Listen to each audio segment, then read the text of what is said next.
everyone, this is Dr. Zien Fozo, and we are here on 5th of February 2021 to discuss an important subject in the emergency medicine, which is the primary survey in adult patients arriving to the accident and emergency department.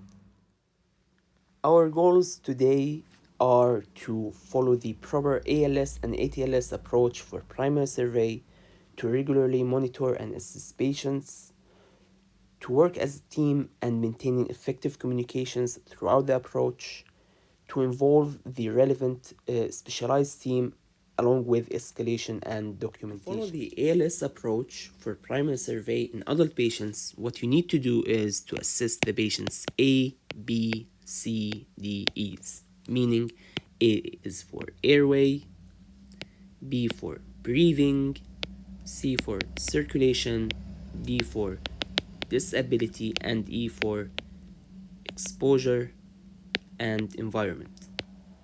Each point we will discuss in details, and we'll discuss how to encounter each condition that might compromise each system.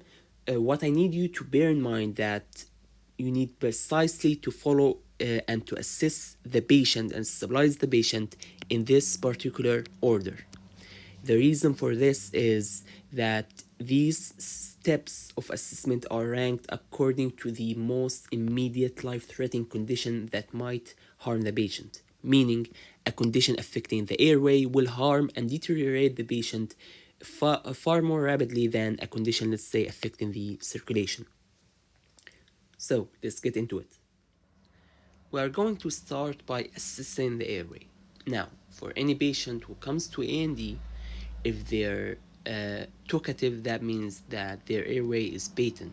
However, if not, for example, if the patient is unconscious, you need to make sure that the airway is clear and maintained patent. Therefore, you will start by doing head tilt and chin lift along with jaw thrust, so you can try to look for any obvious foreign body that might be obstructing the airway, which could be simply removed.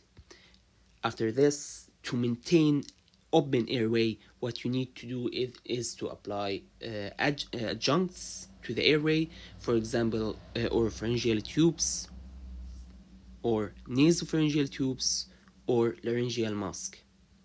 Now, these three could maintain the upper airway patent. However, what if the obstruction or the cause of non-patent airway was due to a lower airway condition? Then you would need to apply endotracheal tube, which would be applied by the laryngoscope. Now, the laryngoscope has two types, the curved one or the straight one. The straight one is for children, the curved one is for adults. Just so you can differentiate between both types, because you need to use the appropriate device for each patient. Finally, after inserting the endotracheal tube, which would be done by the registrar or the consultant even, then you need just to apply a neck collar to maintain the neck stable for the patient. After maintaining patent airway, the next step is to apply oxygen mask and to deliver oxygen to the patient. We have three types of oxygen masks that could be used according to the patient's condition.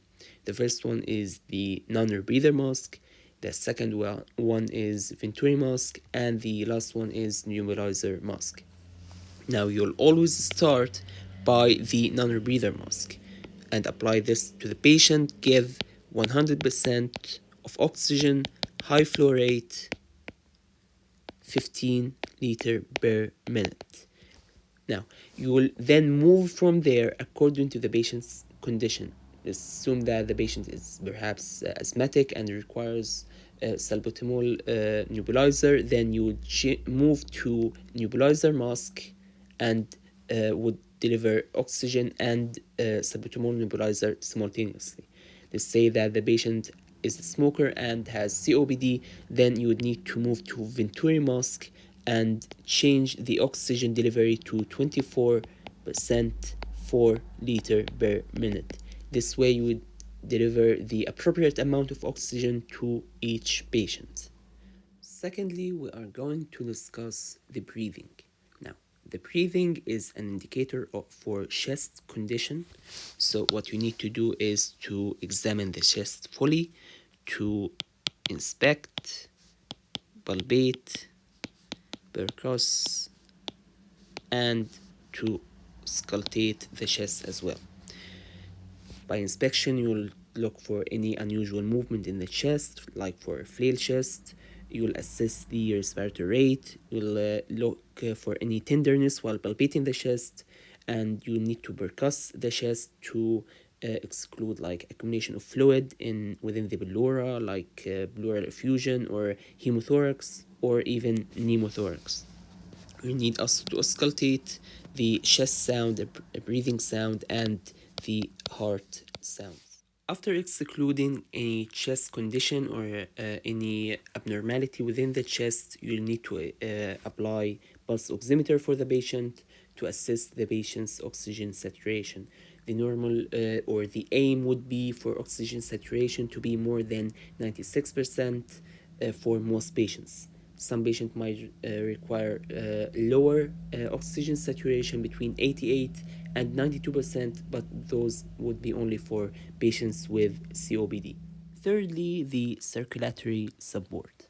Whenever a patient is showing signs of circulatory compromise, like being unconscious, if there's external bleeding, if the patient is pale, out of breath, or dizzy, this means that the patient might be having shock. So you need to keep this at the back of your head.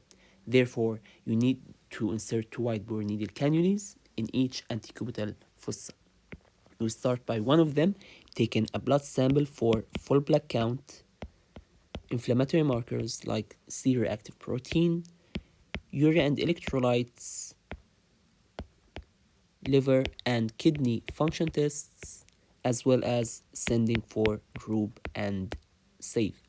At the same time, you need to do an ABG from the patient to assess the patient's heart rate and blood pressure continuously and regularly. At the same time, what you need to do through the other cannula is to give the patient IV fluid. This would be 1 liter of a pre-warmed Hartmann solution and monitor their response. You'll also need to give medications through the venous access you've secured according to the patient's condition. For example, IV paracetamol or IV antibiotic in case of sepsis. After stabilizing the patient initially, you need to exclude other conditions like myocardial infarction or acute coronary syndrome. Therefore, you need to attach 12 lead ECG for the patient to assess the heart condition, and you need to have a defibrillator ready in case the patient went into crash. Thereafterward, what you need to do according to the patient's condition. If the patient is unconscious, you need to insert a triple-way catheter and nasogastric tube. The nasogastric tube to prevent the aspiration, and the triple-way catheter to monitor the urine output. The fourth point is the disability. Disability refers to the patient's central nervous system status, and there are 3 main points to be assessed here. Number 1 is the Glasgow Coma Scale for the patient, which is out of 15, and if a patient scores 8 or less out of 15, this is an immediate indicator for endotracheal intubation and CT scan of the head. Now, the number 8 is really critical here because this is the fine line between a patient being able to maintain a competent and patent airway into inability to do so. So whenever a patient scores 8 or less, you need to intubate and do a CT scan immediately. Number 2 is assessing the blood sugar. If the blood sugar is more than 4, that is fine. So you just follow up the patient and continue assessing them. However, if less than 4, you need to give IV dextrose, either 10%, 20 milli, or 20%, 10 milli, and repeat it up until the blood sugar exceeds 4. The third point is to assess the patient's pupil, look for whether or not they are rounded, reactive, and regular. The reason behind assessing the pupils and including this within the ABCDEs for a patient, because a lot of conditions where drug poisoning could affect the pupils and give early signs for drug poisoning. For example, morphine or opioid poisoning and organophosphorus poisoning would give signs for pinpoint pupil, where the pupil would be very constricted, indicating or giving a hint that this might be the condition. The fifth point in our approach is the E, exposure and environment. You need to assess the patient's temperature. Also, you need to do segmented exposure and examination for the patient, where you expose a particular aspect of the patient, like the upper half of the patient, then examine it, and after this you need to cover it, examine the rest of the patient, and then fully cover the patient to prevent hypothermia. Then you need to ask for 3 investigations for your patient whenever appropriate. The first one is chest x-ray for the patient. The second one is pelvic x-ray, and you need to do a FAST for the patient's abdomen. FAST scan, which is the focused abdominal sonography of trauma. Next, we are going to discuss how to work as a team. To work as a team and the importance of working as a team in such approach is critical, because you need to deliver multiple interventions, you need to work in harmony, and you need to do so in a timely manner. Therefore, you need a team leader and team members.